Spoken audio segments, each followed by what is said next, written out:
live from your mom's studio. Go on, man.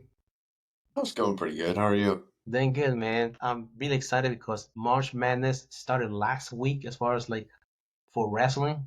Last week it was D2 and D3 Nationals, and this week is D1 Nationals. So the middle of it. It's pretty fun. Yeah. Yeah. How many matches are there for that? It used to be 32 man bracket, so it's 10 weight classes. Okay. But they added a pigtail. So it's 33 men, and then the 32 and 33rd seat in the tournament, the ratio is shoulder for like a preliminary, and they advance to the championship bracket. And then the thing about it is, if you lose the first round, you have a long way back to place third place. That's the some people consider that the toughest tournament in the world. You got the wasteland. Really? Yeah, because you have to. Okay, so the first two, you win the first two today, you advance to quarterfinals. So anybody like that lost the first 2 days, um, they wrestle each other, and then like then they have to wrestle back. Like I think last year, one of the guys from Penn State, he lost in the first round. He had to win back like I think it was like 7 matches to place third place. So you're the Dang. championship of the losers. Wow. It is cool though that there's an opportunity. Like if you just had a bad match that first time, you can get it back. Mhm. Although, yeah, I mean, it does sound like that's gonna be some serious work, but It's a long way you have to because if you win all of this, the first two, then the quarters, semis, you have to win 5 matches. But I think if you win the first three, you can say All American. wow. Yeah, I think that's what it is. To win the first Mhm. three, you have to at least win three to be All American. Okay. Because if you lose in the semis, you have to wrestle in the consolations, and then you have to semis in the in the consolation bracket. And then if you lose there, you wrestle for fifth place. Okay. But if you lose in the quarterfinals in the consolation, you wrestle for seventh and eighth place. The top eight get All American at the podium. Interesting. I did not realize that. Yeah, How often has that happened where somebody's lost the first round and wrestled all the way through? I'm not sure, but yeah, it is a nightmare though Yeah. because you have to wrestle all the way through. Mhm. It has happened though. Yes, it is happened. The one that I can't remember is Penn State. I can't remember who the name of the guy is. I think it's 130 pounder. I think who it was that he like wrestled back for. But man, it's your chance of like placing is like narrow because you have to be everybody that are like in front of you. You have the whole Yeah. bracket in front of you, and to survive, not just to stay in the tournament, to survive. Yeah. Yeah. And this tournament is okay. So because of COVID, NCAA's they put a exception for you to wrestle an extra year, but you have to wrestle the postseason of the 2021 season. This guy from Little Rock Wrestling Program, they are one of those like up and coming programs when it comes to wrestling. But this season they had this guy. His name is Tyler Brennan. He didn't wrestle that season postseason, but he was wrestling for his fifth year. He won the conference to qualify for nationals, but he's ineligible. They didn't realize that until he already qualified for nationals. He wrestled the whole season. Yeah. So they have to make a decision if he's going to wrestle for it or not. Then I think it was yesterday they released. It's the head coach released a statement about that they were going to he wasn't going to wrestle for nationals. So the guy think that another guy was actually allowed to wrestle in his spot. Okay. And I think about it that the conference that his name is Pac-12, and that conference only has 4 teams. So only one guy out of the whole bracket makes it to nationals.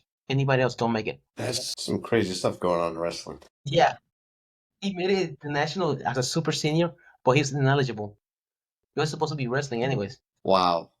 Yeah, I feel bad for the program because they're up and coming program and like tarnishes their recruiting and all their reputation as a program. Right. Yeah. I guess it's yeah. It's not like hockey where they're intentionally grabbing guys from like the 6 year guys. Yeah, yeah, like well, some of the guys like that were wrestling last season and the one before that one, some of them were in the seventh year of wrestling. Mm. Yeah.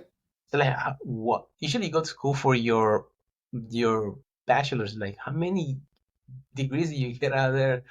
Listen, man. Because you have okay, so you have your redshirt year. You have if you try to qualify for the Olympics, you have your Olympic year, which is 2020. They have a COVID year, and they have 4 more years. That's 7 years right there in college. Yeah. That's they like their education. Yeah, then the 8 year program. Now, if you have an injury redshirt, like for example, you got injured during one season, you can use that as another redshirt year. So Really? Okay. you keep your year as eligible. Yeah. That's And cool. this year, that's the first time I think they did. If you only have I think it's 10 matches, you can still redshirt. Okay. Yeah, you don't lose a year. So Yeah. they give some of the guys, the newer guys, some exposure to like higher level wrestling without having to lose a eligibility. That's really interesting. I didn't realize that that went into it. That's another ruling that for this year. Before, if you wrestled JUCO, junior college, that was 2 years of your eligibility. Oof. Yeah. Meanwhile, I don't think JUCO is part of the NCAA's. They have their own like wrestling delegation to have the junior college like for nationals or consider 2 years taken off. Like DC, that's they came. I think he went to Colby. He wrestled 2 years there, and he wrestled 2 years in Oklahoma State. Other people that are like that, like um, well, John Jones was a junior college as a national champion, Iowa Central. But now, instead of their ruling, they don't consider that as losing 2 years. So if you transfer for junior college to Division One, Division Two, you can still have 4 years eligible to wrestle. I thought you said they were counting that as 2 years now. Yeah, they were before, but now this year they changed that ruling. Wow. Wow. That's a big benefit right there. Yeah. So they consider that now junior college is considered like high school, like a high school transfer for Yeah. Yeah. going to college. I imagine that's going to be a big deal for some people getting some couple extra years there. Yeah, That's huge. yeah, it is. Especially like NIL deals. I can't remember how much Carson is getting paid right now. It's like six. He has a 6 figure contract. 4 time national champions, going for his fifth one. And like he he has made in there. I mean, he won in like 4 years, which is like really rare. Yeah. Yeah. I would imagine. I mean, that's yeah. Before 2013, I think there was only two guys, Pat Smith and Cal Sanderson. And because back in the day, you were not allowed to wrestle your freshman year. You had to start wrestling your sophomore year, and you were like 3 time national. That's like most you to win. Because freshmen were not allowed to compete. Then Pat Smith won four. Cal Sanderson, I think his record was like 158 and 0 in college. Undefeated. 4 time nationals. Dang. Yeah. That's crazy. That Yeah, I think his junior year he beat DC in the finals. really Yeah, it's just to crazy. show what caliber you're talking. Like Oh he yeah. wasn't just winning against slouches. Oh yeah. He was just beating the whole field. And then after 2013, you had Kyle Dake, Kid Dynamite. That's not impressive because he was 4 time national champions in 4 different weight classes: 141, 149, 157, 165. 4 different weight classes. Hmm. How did that work out well for him, I wonder? Did he like move up weight classes like intentionally? Yeah, Was he growing? yep. Okay. Yeah, because he didn't want to wait. He was wrestling at Cornell. He was wrestling 141 and then 149. He felt like it was good. And also, the guys that he was beating in those weight classes, they were like national, like all Americans. They're like considered that they're like Derek St. John. He's right now the assistant coach for Iowa State. He's the one he beat at 157, like a good guy. And then another guy that he beat in his last year was David Taylor, in which he was the Haas Trophy winner for the previous year, which is like the Heisman Trophy in college wrestling. That's what he faced in the finals of the national championship, and he beat him early in the season. Wow. Yeah, and just to tell you how impressive his record is, David Taylor that was talking, the other guy I was talking about, they call him the Magic Man. He only lost 3 matches his whole college career. The first one was in national finals. His freshman year, he got pinned by a guy that used to be his teammate in Penn State. Mm. And the other two was Cal Day, one in the Southern Scuffle and the national finals. His junior year. Yeah, he wasn't afraid. He was a gunslinger. Okay, I'm gonna go up there and be whoever is the best guy up there. That's hard to imagine. It really is. It's just like the amount of matches that is, the amount of like even like in that time must have had bad days, but still came out on top. Yeah, Like and that's crazy. the crazy thing about it, they were best friends. Him and David Taylor out of high school because they used to compete all the time, like in national tournaments, things like that. They will always like hang out together and things like that. Like actually, the name Magic Man came from whenever they would give each other a nickname. For example, I've seen Talladega Night, the Magic Man, the El Yeah, Diablo. That's why he gave him the nickname, the Magic Man. that's funny. But that's why he just stuck, and they were like they had documentary about it. They call it the best of enemies because they were Yeah. so good together, but also like they face each other. Yeah, that's hard to even comprehend for me. That's so Yeah. crazy. Yeah. And the good thing about it is breaks like iron sharpens iron. So whenever they went to senior level, it was tough because you had the three guys. You had Jordan Burroughs, which was the guy that was beating everybody in the world. Then you had the other two that were the same weight classes. Cal Dake, 4-time national champion, and 2-time national champion, 4-time finalist David Taylor. So Burroughs beat Cal Dake, Cal Dake beat David Taylor. That's what usually went. It used to be 4 weight classes, but then they expanded the weight classes in worlds. So Jordan Burroughs was 163, Kyle Dake 174, David Taylor 189, and they were beating the whole world. That lineup. I mean, David Taylor is the worst out of the three. He was 3-time world champion, Olympic gold medalist. Yeah. Real slacker. Yes, like, but but meanwhile, Kyle Dake only won bronze twice. He never won gold in the Olympics, but I think he's like 5-time world champion That's interesting. because he had to go in different weight classes because he wrestled like worlds. He has to wrestle 174, but to win in the gold in the Olympics, he has to wrestle 163 because there's no 174 in the Olympics. Okay. So yeah, just more of a cut than he was used to. Yeah. Hmm. That's a shorter period of time too. Really? Yeah, because remember Yeah. the Olympics is weird. For example, it's not as long the tournament, Hmm. but because the NCAA is a nightmare. But in there, I think you have to win two to get bronze Okay. in there. So you wrestle and you advance. But if you lose, the guy that you lost again, he has to win the next match in order for you to stay alive. You didn't get to wrestle for your own. You stay in the bracket. The guy that you wrestled that you lost to, he's the one that has to win his next match so he can stay alive and wrestle back. Yeah. Boom. Okay, but like that's like and then the other guys, there are other guys that Logan Stever is another guy, Ohio State. He's 4-time national champion. Then you had Yannick Dichotomy at Cornell. Recently, he's 4-time national champion. And then you have Aaron Brooks and Carlos Roshi out of Penn State last year. It's like, that's so crazy how long wrestling has been going around. But in the last 12 years, you had that many 4-time national champions. That is interesting. Yeah, you'd think, to be honest, I would think years ago it would be more likely to have like a standout Mm-hmm. coach or program just because like communication and like the information wasn't out there as much. So it would make sense that it would be more bunched up and you'd have this one school just always dominated back in the day. But that's interesting that it's almost more so now. Well, almost more so now, right? Yeah, because since 2013, you have Dave, Stever, Diego Mejales, then you have five. And before that, there's only two ever. Would you say wrestling is growing as a sport, or is it kind of just been out there?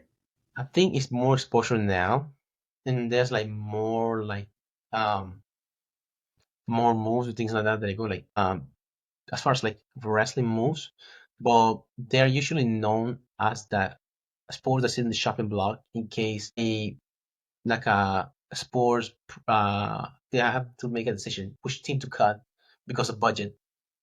For example, Cleveland State they just lost their program. What's his name? Really? Stephen Miocic, he wrestled there, Cleveland State. I think he's the All American there.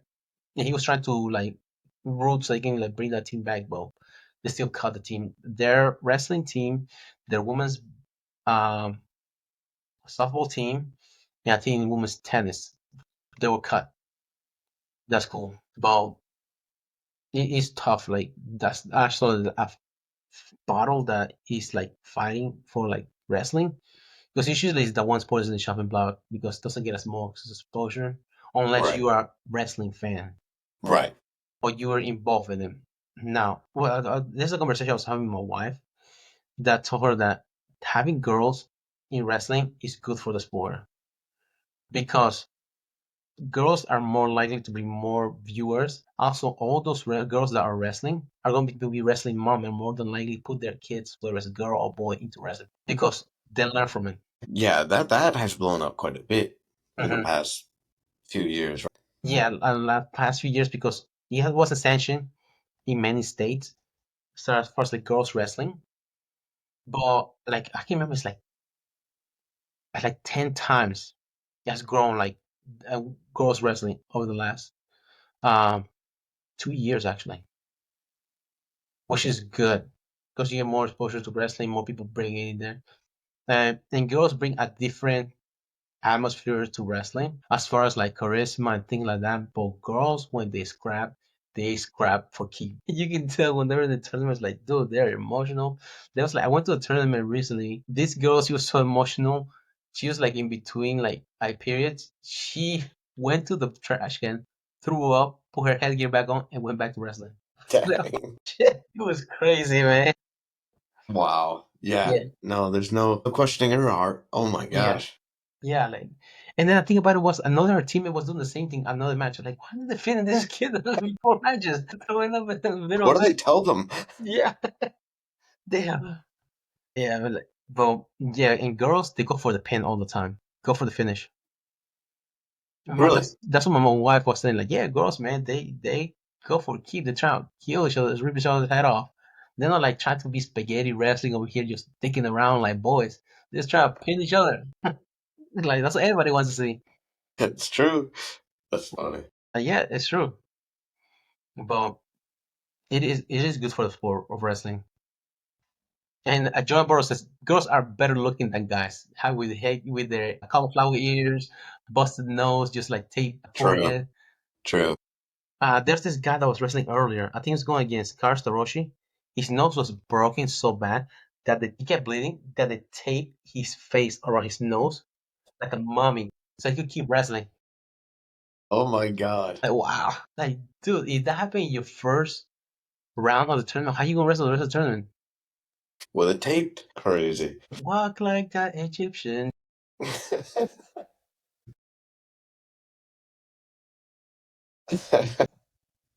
But yeah, man. And but it is fun to like for wrestling because you see so many scrambles, different moves, like, man. And the scrambles they're like crazy, like faster pace in wrestling compared to like other like for example jiu-jitsu. Yeah, yeah, yeah. For sure. Yeah. Well, yeah, that's the thing. I mean, I should have sent it to you. I saw a thing, a wrestling thing on Instagram where it was a dude was like ragdolling this other dude, but like how in jiu-jitsu they preach, don't use too much energy, this sort of thing. That guy literally was picking the other dude up and just like carrying him around and then would like throw him on his back and then pick him back up. I was like, that's grueling. Like, I don't know how you keep doing that. Yeah, that pace you have to keep, man. Oh, that's crazy. It feels like foot on the gas the whole time. Yeah, yeah. But like that's one of those things. Is like not only are you like scrambling faster and pushing faster, but you're doing things that are not energy efficient. But wow, that's crazy. And that I mean they're capable of it, so why wouldn't you? You know? That's what I think. Like, and the periods are weird. There's no break between periods. So it's 3 minutes first period, like 2 and 2. So usually one guy gets a choice in second period, and another guy gets a third period choice. If they're tied, back in the day when I was wrestling, back in the 1900s, just kidding. Back in the day of wrestling, you only have 1 minute overtime for a takedown. Now they put it 2 minutes. So whoever gets a takedown first wins. If you don't win, it's a ride out. So if I have you, I'm on top, and I ride you out the whole, it's 30 seconds period. I have 30 seconds riding time. And then I get up in the first 5 seconds, I'll win the match because I roll you out for 30 seconds. Now, if both of them get up around the same time, then we go into another overtime, 2 minutes. First takedown wins until somebody wins, ride Hmm. out or takedown. Yep. Yep. It's almost EBI rules. Yeah, that's It's really, probably, yeah, I was gonna say it probably was modeled after this then. yeah, because it forces you to like to be forcing you to attack. But man, those takedowns, if you miss a takedown, you gonna get taken down. Get a Yeah. position. Yeah, that's But those are the matches uh, that you train for, right? right. Yep. Matches, yeah. You have to. Yeah, those are the ones that count. Right. Because you go back like, man, if you win, it's the best of the wins. If you lose, it's the worst of losses. Because you gave it all. Yeah. No regrets though. Yeah. True. Yeah, How can you regret hard work? well, true. Yeah, I don't think I ever have. Yeah, like, dude, I worked my ass off. Like, do you regret doing it? I hate losing.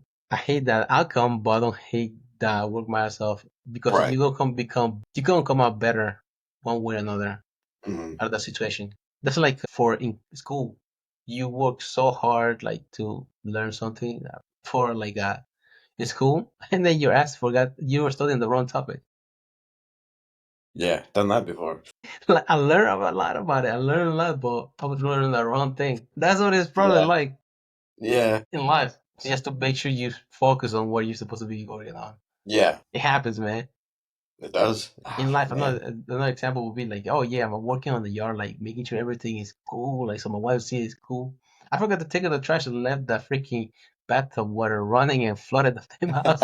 Like, like oh man, like you did good in one part, like looks nice, but the inside looks like shit because you destroyed. Ah, yeah. Ruins the moment. Oh yeah. Do you like the water running? Ah shit. I was getting a bathtub with bath bombs ready for you. I forgot about it. But yeah, man, it happens, man. Just being Hmm. well rounded is good too, That's right. That's right. man. Listen, recently a podcast because of Cain Velasquez is gonna get trial.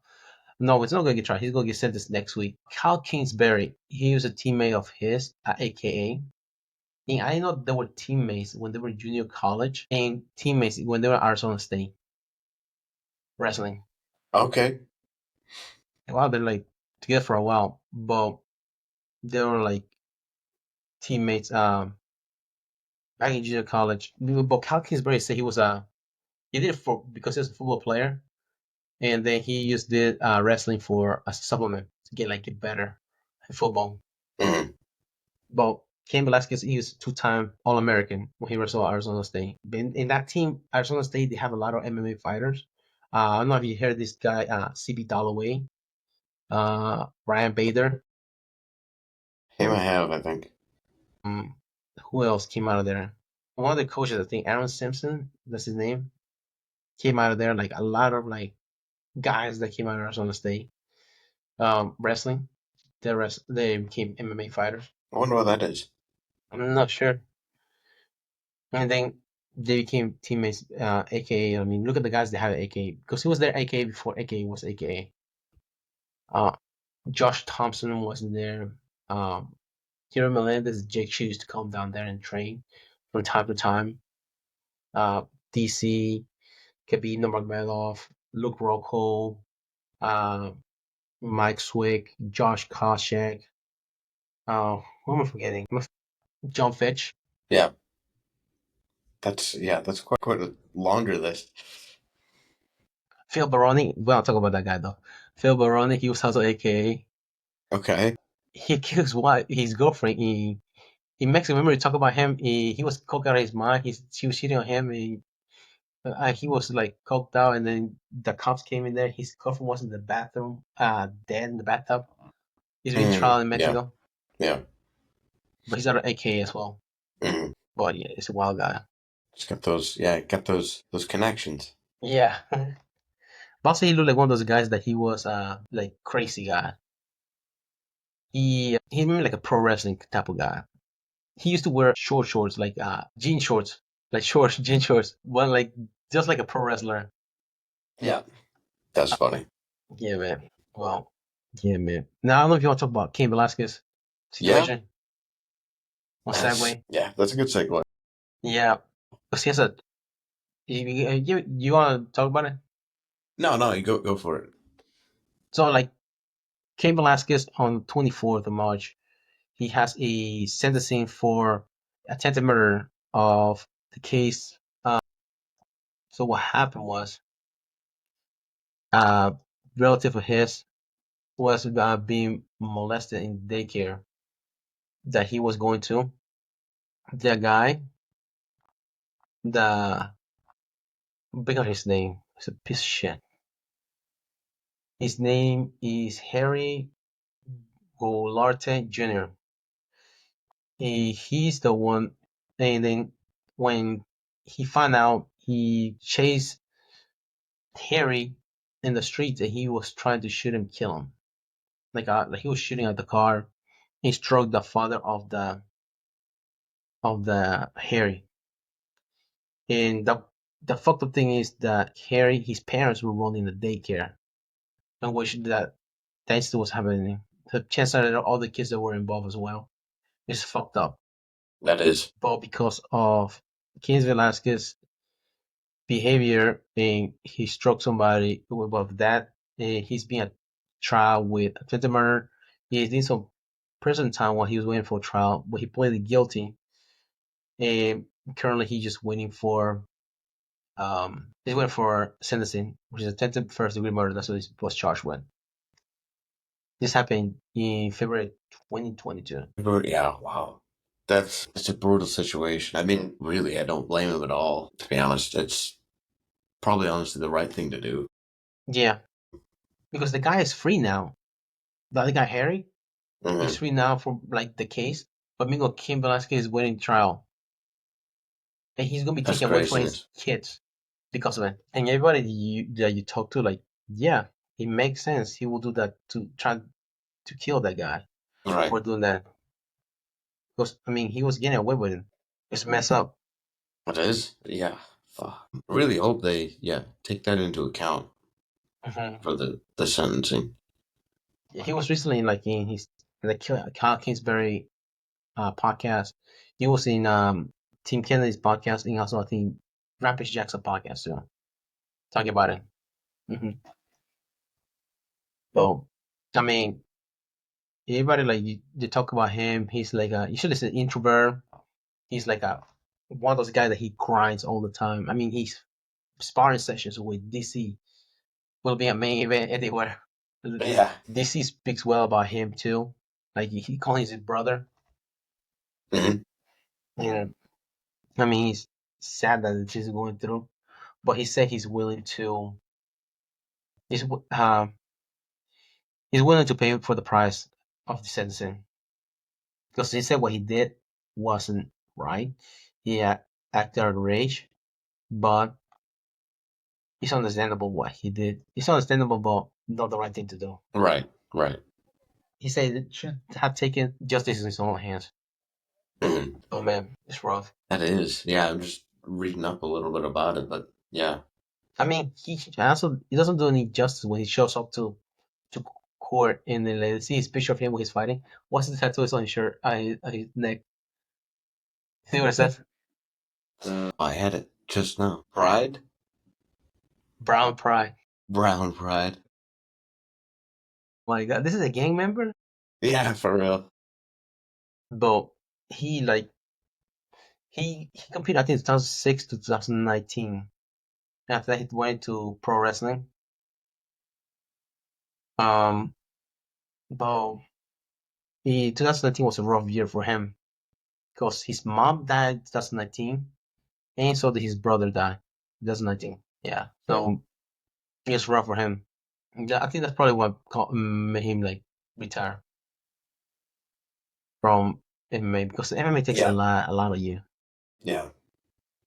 Yeah. I mean, those are huge losses to have all at once. So now I imagine coping with that and trying to just grind through the training required that wouldn't go well. Did you see who he had to fight? No, I haven't. 2019, this up and comer by the name of Francis Ngannou. Really? Yeah, I was like, what would they give you Francis Ngannou in 2019? Like Jesus. Huh. That's so did he actually fight Nagano? Yep. Yep. Maestri. He beat that shit out of Cain Velasquez. 26 seconds in the first round. Yeah. Because one of those, he hit him and it looked like his knee buckled. He's trying to come up, he got hit again. There's not somebody you want to get hit by. No. No. Absolutely not. That yeah. How's Nagano doing actually? He moved to one, right? No, PFL. PFL. Okay. Yeah. Okay. Well, they gave it a crazy contract because he's kind of like ambassador of PFL for like as far as like a liaison like for Africa. Like he like some fighters coming up into PFL, which back in the day used to be called World Series of Fighting, but that's PFL. Okay. But he has a crazy deal with them. That's why he went over there instead of staying with the UFC. Okay. That's But I think he only had one fight since. Yeah, he only had one fight since he moved there.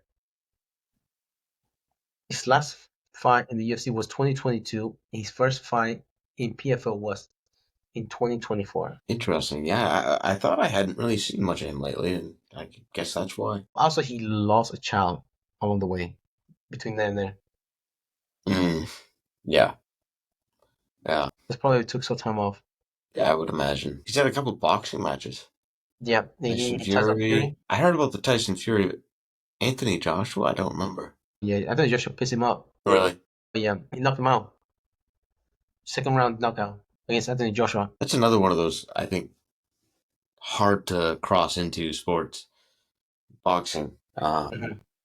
So I think it's fairly unique movements and skills. I think that Yeah. are maybe not not practical like in the MMA world. Mhm. I think there's a lot of habits and stuff built into the rules of boxing that are just not really practical for MMA. Mhm. But it really does seem like plus I mean just the conditioning and everything that goes into boxing is I mean it's very specific. I think. Yeah, because you lose 50% of your target. You can only go for the Right. waist up. Right. You can only use your And you can hands. only use your arm exactly. Yeah. There's no grabbing, Right. Yeah. No, I feel like that. and the angles are different. Distance different. Yeah. Because like if you stand sideways in MMA, you're gonna get your leg chop up. You're gonna get kicked right in the hamstring. Yeah. So it'll be the end Yeah. of you. And you have different Now, guards to use as well in boxing there because you have a whole big gloves to protect you. heavy gloves. Mhm. The yeah, standing sideways and that is funny. Yeah, smaller target for punching, but very big target for kicking. Yeah. Yes, it is. The only thing that might prevent is the teep. Might you get kicked in the calf? Just meat. Oh my god. Like Yeah. there's no Would checking stop that. working real quick. Right, exactly. There would be no way. That's what I said that Diaz brothers were more susceptible to leg kicks than other fighters because they stand with the boxing stance. Heavy front leg. Heavy front leg. Hmm. I think that's how Conor was able to beat Nate in the second fight. Yeah. Because Chopping out Diaz the brothers leg. didn't go for takedowns. Right. So you can throw leg kicks in there. That is interesting.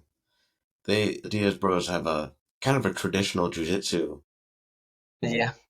problem. Yeah.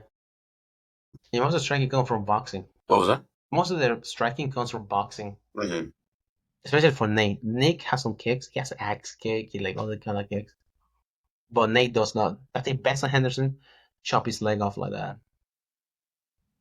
Because he was one of the first guys to do low leg kicks. Okay, those are they show themselves again and again as extremely effective. Yeah, because just think about you kick somebody in the thigh, you have bigger target, and also like when you hit, he has bigger mass to hit, but you have a smaller target to hit with your shin to shin, or the shin like on the outside of the shin.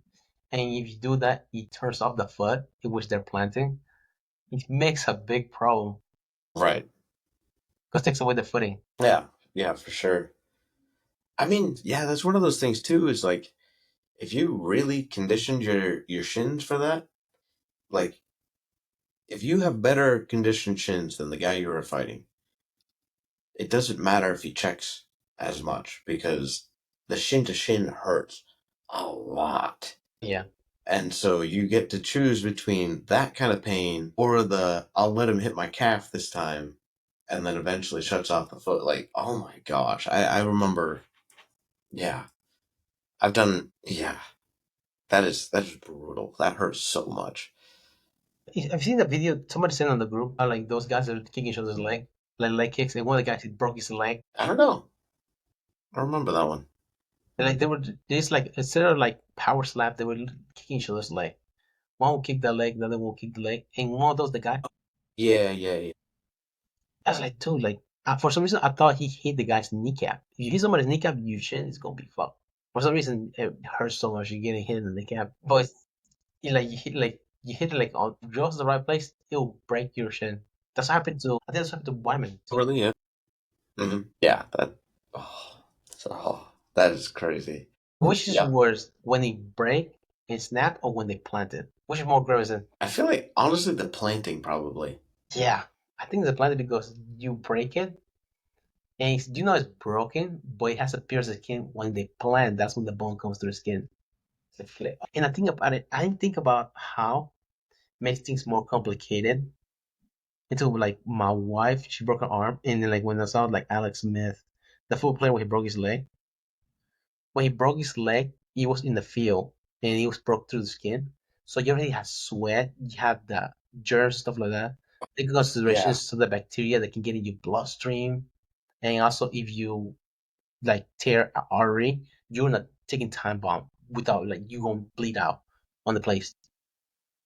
So like it's just like Mm, just different variables. If you break also it breaks difference.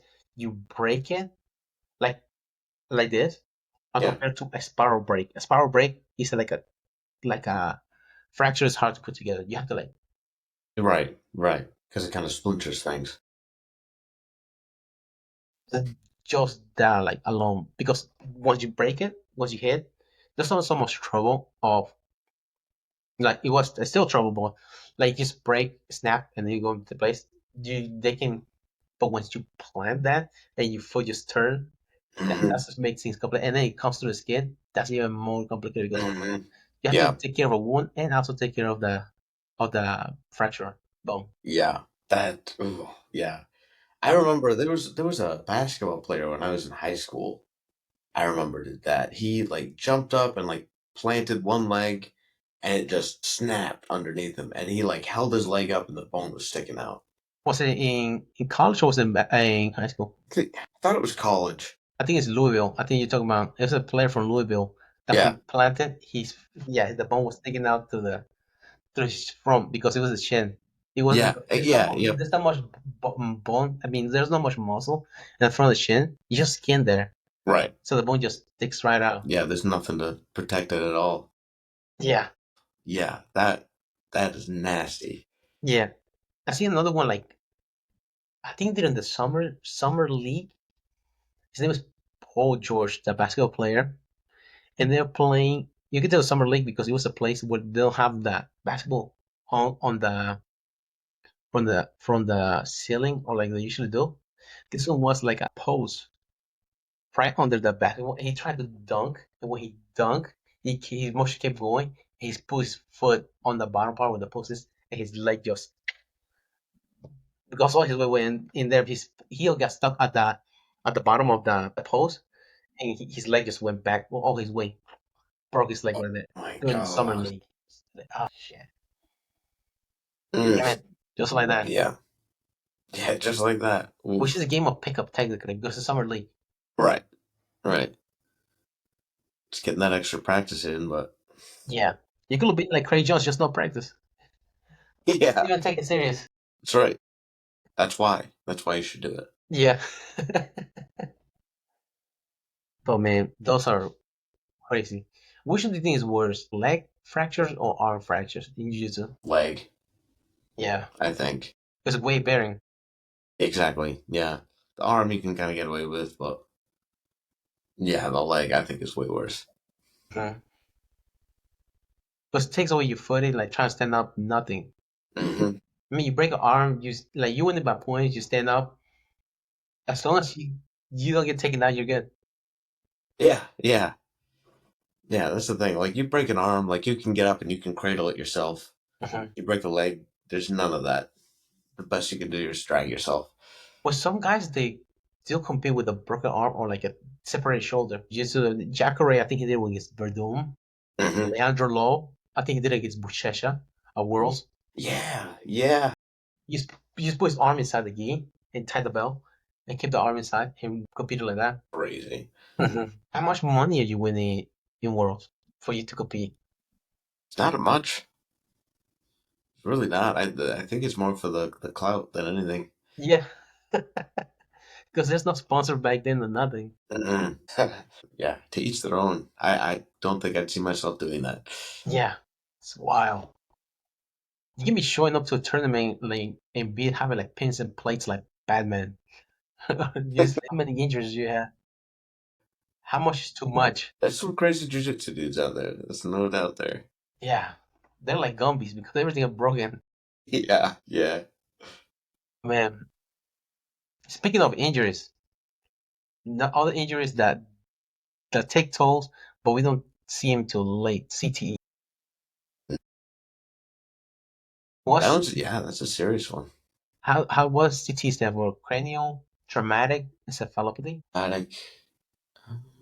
Yep, chronic traumatic. Encephalopathy, which is like swelling of the brain. Really? But usually would have seen like that word for encephalopathy, which is caused by repeated traumatic brain injuries, such as concussions. Like I've seen recently, like being a couple of like fighters, I've seen that they have a certain degree of CTE or like they're like full blown. Like there's no in between. We see like fighters that have that. Mhm. It's hard to diagnose it if you're when you're alive, when you're not only able to tell your brains when you're dead. Yeah, yeah. Well, true, but it does make itself pretty obvious at times. Yeah, like some fighters, for example, like Tate Diaz, and like have you heard of people? Well, in boxing they call it punch drunk. Mhm. Their slur speech, like you can understand. Um, there was a prospect. I can't remember his last name was Farm or something like that. He was a really like a good prospect to be a like a UFC champion. He goes to the Ultimate Fighter too. What's the reason they want to say he was like a nurse and also he was a fighter at the same time? And then they show a video of him last year, and boy, you cannot understand what he's saying. How much damage he's taking. Wow, that's hard to see. I mean, that's terrible. There's no getting that back. You Mm-hmm. know. Like another guy, an example is Shane Carwin. He's another guy that he was a title contender at heavyweight. I think he was an interim champion. I think he beat Frank Mir for the interim title. They fought Brock Lesnar to unify the title. He was, I think, double major in college. He was national champion at D3. I think one of his let me look up his major because for some reason it's like some sort of engineering degree that he had. Bachelor's degree in mechanical engineering for Colorado School of Mines. A bachelor's degree in environmental technology, Western State College. So a mechanical engineer in environmental technology. That was it. But now he can't even hold a bouncer job because of so much brain injury that he had. Yeah, that's yeah. I feel like it's definitely one of those things that sneaks up on you, and I feel like it would be hard to stop once you're kind of on that path. because obviously you like fighting, you like training. But yeah, that is one of the beauties of grappling being my main thing. Yeah. It's far less common, at least. What would you say is the point of diminishing return in which you think the use is worth the squeeze as far as like for that sport? For like boxing or From MMA? MMA, the MMA, because you have the boxing is different. Oh man, for do you think boxing is more brutal when it comes to brain injury than the MMA? Because you get rocked and you get knocked down, and you have a 10 count. You stand back up and they put you back in the fight. Mhm. Once you get knocked out in MMA, that's it, in the match.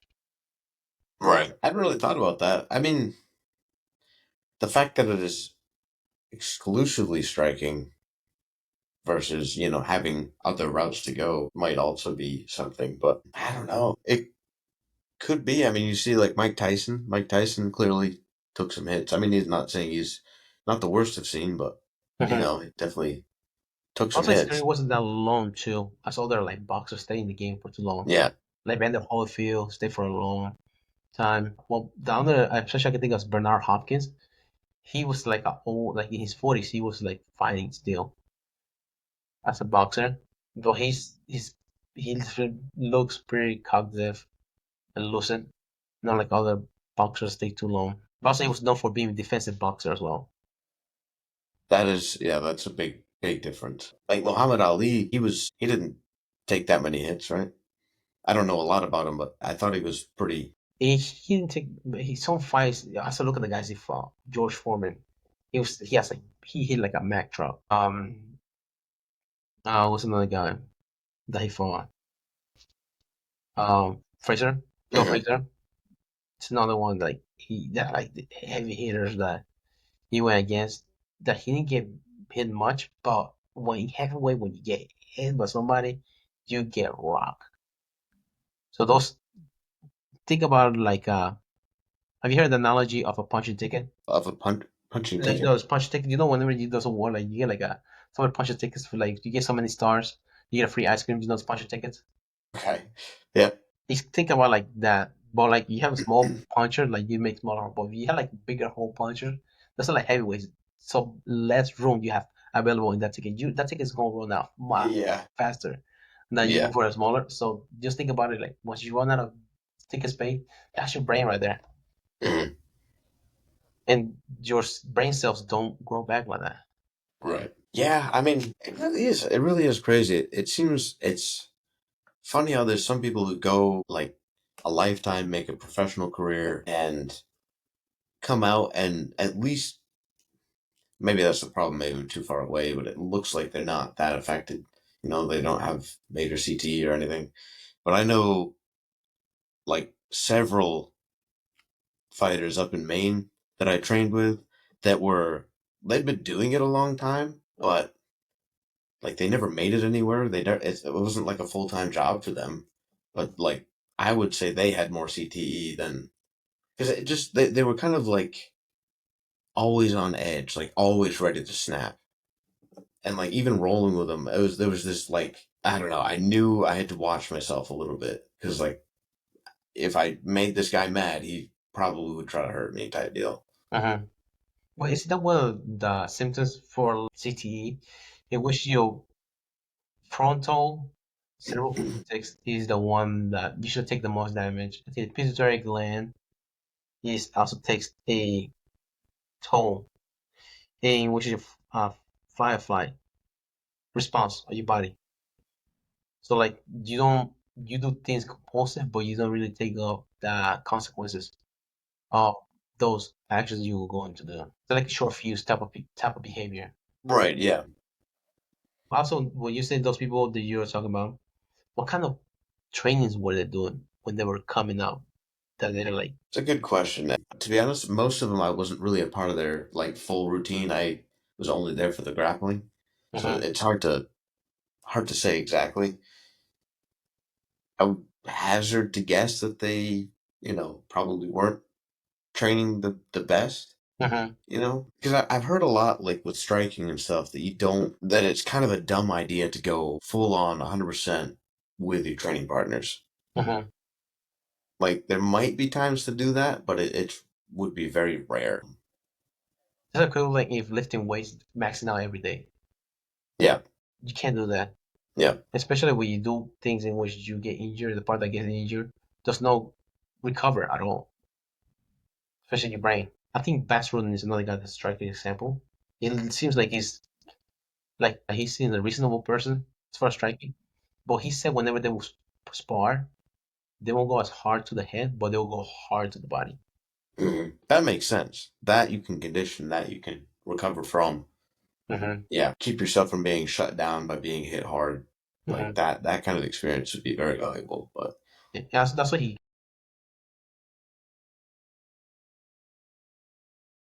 yeah, true. Yeah, if you could take somebody down with a liver shot that was like used to it, Mm-hmm. as used to it as you can be. I don't know. I don't. Can you? You must be able to train liver shots, but like, oh, I don't know like, because it is like getting hit. How do you, well, maybe somebody gets used to getting kicked in the nuts. There's a difference there because I think that your physiological response is that your blood pressure changes when you get hit in the liver. So that's why your body's shocked. okay, When you get hit, you don't feel it then, and then eventually you get like that shock wave, like blood. interesting, huh? That's why you see like a delay response when somebody get hit in the liver, and they're suddenly you see them Wow. because it's like that cramp after. Yeah, It's not really the hit; it's the cramp after your liver. that is interesting. Have you ever taken a liver shot? No, I have not. No. There was one time my coach up in Maine like lined us against the wall, and they were doing conditioning to getting punched in the stomach. Well, it got like a hook on me. My God, I shut down. I fell over. I had a newfound respect for somebody who gets hit in the liver. Like I now have a slight understanding. Because it's not like we were even going that hard. Like he didn't like nail me, but I mean, it was solid, but it wasn't not all out. Sometimes it's just the grazing, just hitting you, boom. Yeah. Oh my God. Yeah. That was painful. I only got But like solar plexus tip. When I used to get Mark mhm. sparring, just a lot of like boom tip kick, and he tried to like multi-plumb like to go like was doing striking, but I was trying to go for either liver shot or spleen when I was in the plumb Mhm. because he had to let go after that, especially the spleen. Boom, just punch him on that side. Not a lot of people think about the spleen shot. Right. No, No, I can't say. Yeah, it's true. because a lot of people go for solar plexus, like bigger target hit there. But if you hit the spleen, like Actually, I don't know where spleen. I gotta look up where that is. it's like right Spleen. on the top left. I think it's the top left of your abs. That's where it's located. Okay. Yeah. Interesting. Kind of like lower ribs. Yeah, that's usually one of the main injuries that football players have. Rupture spleen when they get tackled, What does the spleen do? Get my very small. withdraw your blood. So, moral of the story: if you can target any of the organs of your opponent in which has to do both their cardiovascular or their bloodstream, you're on the win. If you cannot beat their liver, you cannot beat their spleen, at least you can gas them out. Yeah. Yeah. The human body takes that personally. Yes. I was going to bring an example of like a CTE, like the BJ Penn situation. Like that's sad because he's like a legend of the sport. Hmm. But see him like that, like this is a video. Let me know you can see it of him talking about his mother right here. Let me see. Let me know you can hear. No, I can't hear it. Can you hear it? Mm-mm. Can you read the the? Yeah, I can. Yep. That's sad. Wow. Somebody like a legend of the sport. Mm-hmm. Is he still training or? Not to my knowledge, he used to have a UFC gym in Hawaii. I don't know if he still does after COVID. Okay. Yeah, it says right here in the first thing. Symptoms can vary widely and may not appear for years or even decades after the initial TBIs. Hmm. It's crazy because you don't even realize the damage that's done at all, Yeah. and it just might hit. And he said that the government killed his mother and his brother, and then they're posting like they're his relatives, which is like sad because that's his mom right there in front of him. He's saying Right, that all the stuff. right. That's gonna be heartbreaking for her. Yeah, I saw later in his career he looked like he was a shell for himself because they now I think forced him to retire Hmm. because he wasn't fighting like the old BJ Penn. Right. When he got a rematch with Frankie Edgar, he had like a straight up like a bare knuckle boxer stance, straight up. It was like a MMA stance, Okay. like feet together up here. Yeah. Yeah. That is. Yeah. He was considered like one of the goats at one point. Yeah, for sure. I mean, he had an amazing career. I mean, he was one of those insanely natural talent, just almost unbelievably naturally talented. I mean, he's one of the first two champs. He beat Matt Hughes 170 and then won that to 155 and won two. I think he submitted Matt Hughes. Really? Okay. A very naked show. And Matt Hughes is Matt Hughes. Right. But he has a it's not a justifiable CTE, but it's understandable how Matt Hughes his injuries that he has. What? What? What do you mean? He was in his truck and his truck got hit by a train back in the day. Yeah, I did hear that. I did hear that actually. He had to Yeah. recover from it. He had to learn how to walk in. Like one of the biggest like milestone that he had was when he was able to walk up the steps. After learn how to walk again after being in that train wreck. But like his ex-wife was questioning like why was he his car on the railroad tracks? Because he said like was showing some symptoms of like brain injury or something. Yeah. Although it's not impossible, it does happen that Hmm. cars get hit by trains. So it's not like it's Yeah. had to be that. But yeah, true. It is. Have you listened to the Bryce Mitchell? I keep hearing different tidbits about him. He is a big what you call he's a big flat earth guy. Yes. You hear about that? Bits and pieces. Yeah. But yeah, man, this guy, like he, he said like ever since his last, or he also like stuff that he said about his first podcast. He lost his co-host. Yeah. Yeah. He he said like Hitler wasn't a bad guy, Right. Yeah, I did hear that. and then recently he was what you call he was talking about being attacked like by Legion of Demons after he the press conference that he had recently. A legion of demons and beautiful women, right? Something like that. I thought there was something about beautiful women attacking him or something like that. Yeah, in his dreams. That's what he said. Yeah.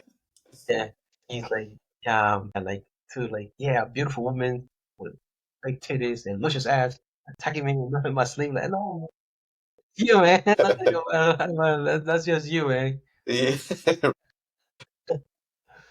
But man, calling my name in my sleep, wake up with my wet up bed every morning. Like, hey, man, are you a teenager? For real Like, though, hitting yeah. puberty? That's every teenager in the nation right now. It's no lie. But yeah, like, have you ever seen he put seen a video where he talks about explaining flat Earth. That if you put a helicopter in the air for 24 hours hovering on the Earth, if the Earth was spinning, it won't land on the same spot. That's just if he said that Earth is flat. That's like, oh Dang, you got me. yeah, yeah, like yeah, I know what I'm talking about. If you do your research for yourself, like oh boy. Oof. But like I don't understand. Do you want to go into the topic of flat Earth? Sure, why not? Like, like, how do people believe in that? Yeah, I mean, I don't know. Things like how do you not run out of water because it's dump it over the edge, or I don't know what they believe about the edges. Actually, that's a Because question. you look at the sky, you see the horizon, you see the curvature of the Earth. Whenever you fly, you take a curvature of the Earth. If you have a freaking compass, it shows you the angle of a degree of true north in your compass. It depends the place you are in Earth. That's just simple. You can like something like that. Do they believe in compasses? I don't know what they believe in. They believe in things that they're not real. Yeah. So like it's hard to rationalize people really like that. But like, how do you believe in? For example, Rampage Jackson is a flat Earth guy. Oh, really? I didn't Because know of that. the because it's like for example, the other example he said was about planes. What's a plane? Planes are flat. And like what they call airplanes.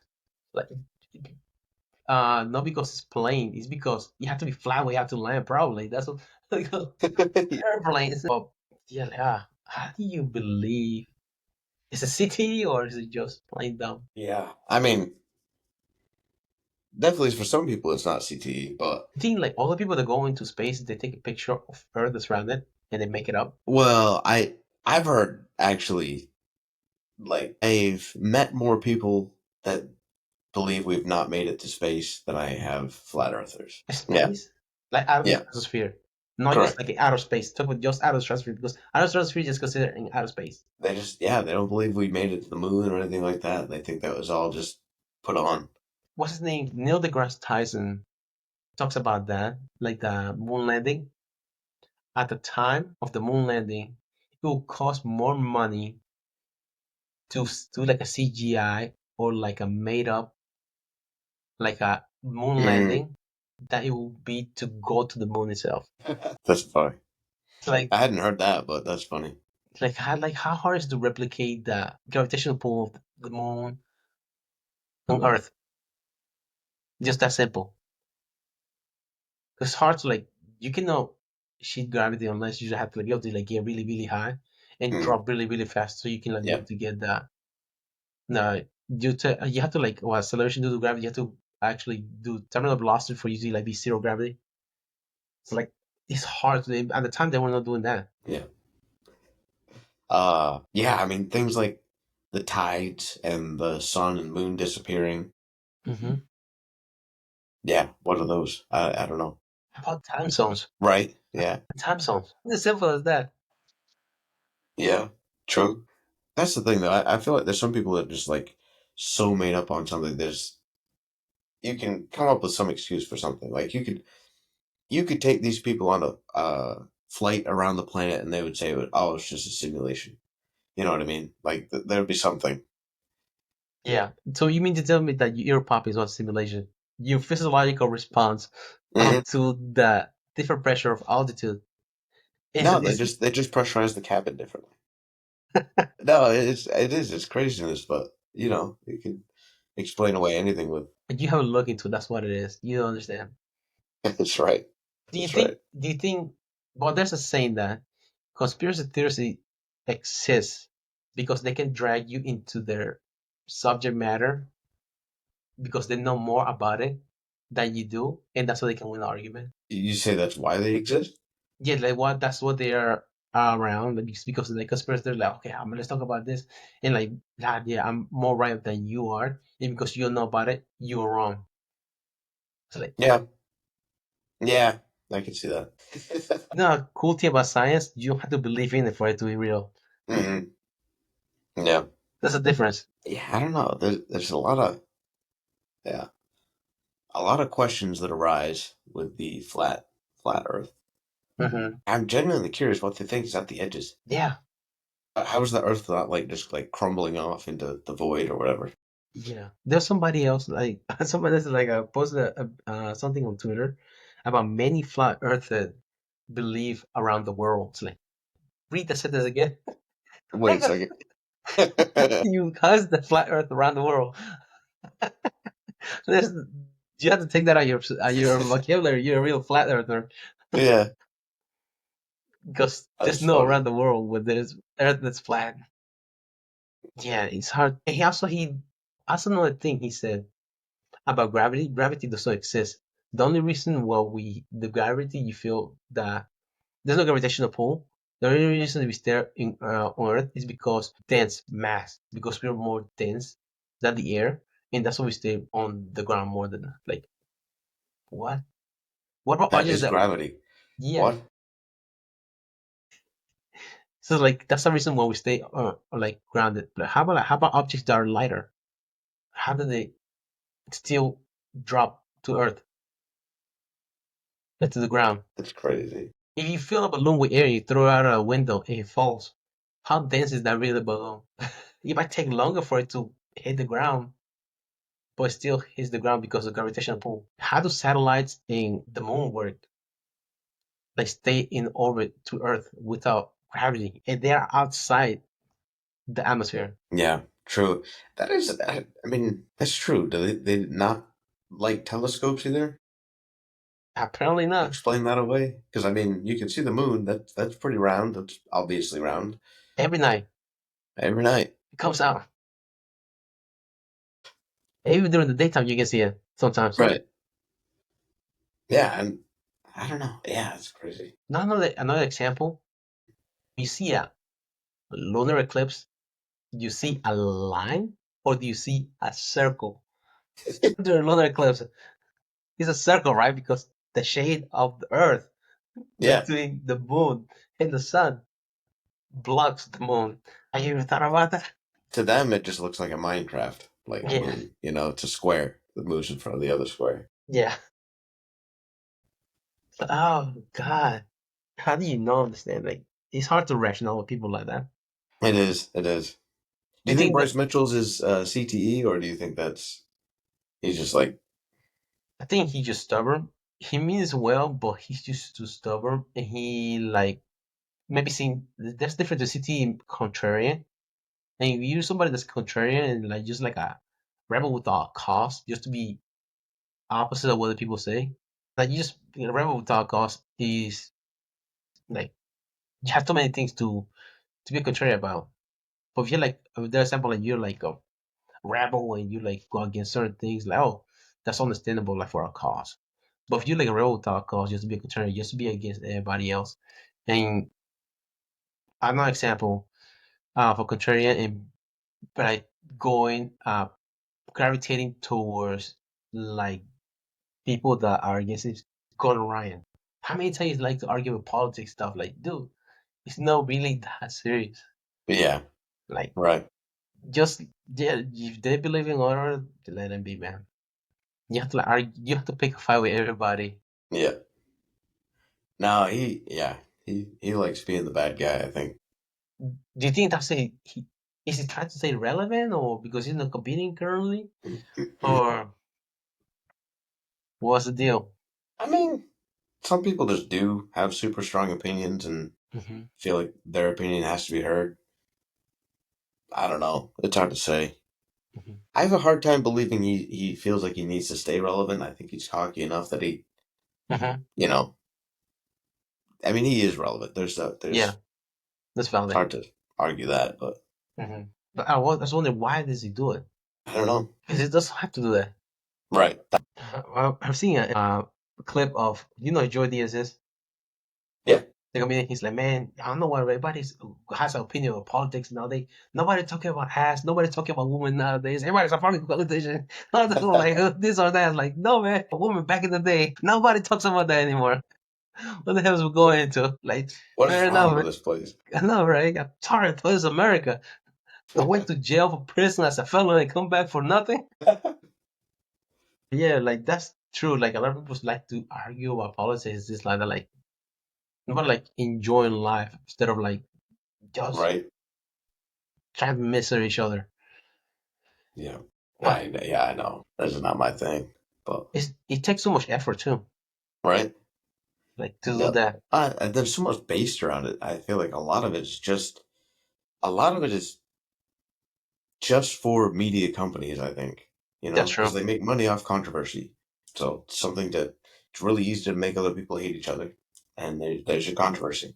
Isn't that what Facebook got in trouble for, like engagement during the 2020 elections? I think whistleblower was about engagement, so like things that will enrage that another group, they produce most engagement because they were angry towards that. Hmm. I don't know. I don't remember hearing about that, but it's believable. Yeah, there was a whistleblower. There's a woman. I can't remember. She went to Congress, a congressional hearing, and that's like, coincidentally, Facebook went down the day that she went to the congressional hearing. Shut down. But she talked about like during the 2020 uh, election, she talked about like how like there were like more groups that are active, and some of them were just made up. So like be like create more engagement. So you post something that somebody doesn't like, people are like willing to post those kind of posts and create more engagement so you can piss other people off. Right. Emotions. Same thing on like some certain like news media, CNN, MSNBC, Fox News, like Mhm. their headlines. They're created for like dividing. Exactly, exactly. That irritates me a lot. As I see a lot of, it seems like almost all political headlines are like something that is designed to make you feel angry or some strong emotion very Mhm. quickly Yeah, without without actually doing justice to whatever they're talking about. I don't yeah. know. And this person that's wearing a different color time than me did this. They're like, Yeah, what do you think about this? Like those kind of things. yeah, yeah. Like just like these, and people buy into it. Strongly, yeah, yeah. And I don't know. I just feel like it keeps you from enjoying life if you're that invested in stuff that you can't even control.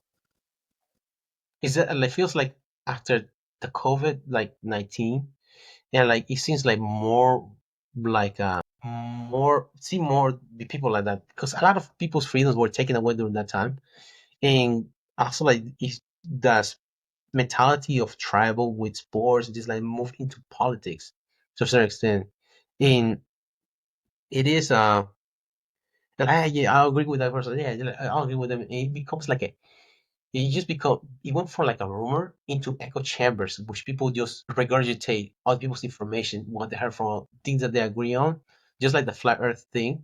This like, oh yeah, this is right. They're like this, right, and they just like, yeah, it's a what's it called, confirmation bias, in which you look for things. The internet, if you want to look for stuff like that you agree with, and you will look for stuff like, oh yeah, look, the Exactly. internet shows that yeah, I'm right, and Yep. you don't try to look for a compromise, like a territory or like they're not willing to compromise, like from both sides of the argument. You rather be right all the time. Hmm. Yep. Yeah. I don't know. That's the thing. It's not about compromise or getting to solutions anymore. It's all about one opinion over another. I don't know. Yeah, crazy man. Yeah, it's Hmm. hard to understand because I had to like raise my kid around there, like had to like socialize with people, but the people that the way they socialize nowadays is way different when I was growing up. Yeah. Yeah. Yeah. Get them in wrestling, I guess. Yeah, I know, right? So you just compete to get you better because like other sports, like some of your success is based on somebody else's opinion. Like for example, judging in gymnastics or like things like Hmm. that. Like it's based on like somebody's opinion. And most of the time, opinions are subjective. It's not like like quantifiable. Right. Yeah. You got something like a fighting sport of some kind, and it's really hard to skew that. That's not Yeah, really opinion based, typically, unless with it's some exceptions. IBJJF. Yeah. Your name is not Portuguese. But other than that, yeah, it also builds your character, like forge your character to a certain extent, like Hmm. using that avenue. Hmm. Yep. It's just you and one other person out there, and it's your will against theirs, really. Mm-hmm. Yeah, how much homework do you do? Hmm. Yep. Yeah, it really drives home that the prep work, like the winning of the match, is done beforehand. Mm-hmm. I feel like that's driven home more because there's nothing to hide behind. Also, like your chances of winning is directly correlated to the amount of time you spend preparing for it. Yeah. But how about that? If you prepare to compete and you only work on one thing and not the rest, there's a higher degree of uncertainty because it's variable. For example, if you are competing in a grappling tournament or like a MMA and you only work on punching while standing, and then the game has entails more than just that, and you only practice on your right hand punch, like You did your homework by working hard, but there's a lot more room for growth Right. and uncertainty at the same time. Yeah. I mean, yeah, it comes into strategy as well, but Mhm. You have to be willing to work other bases, mhm.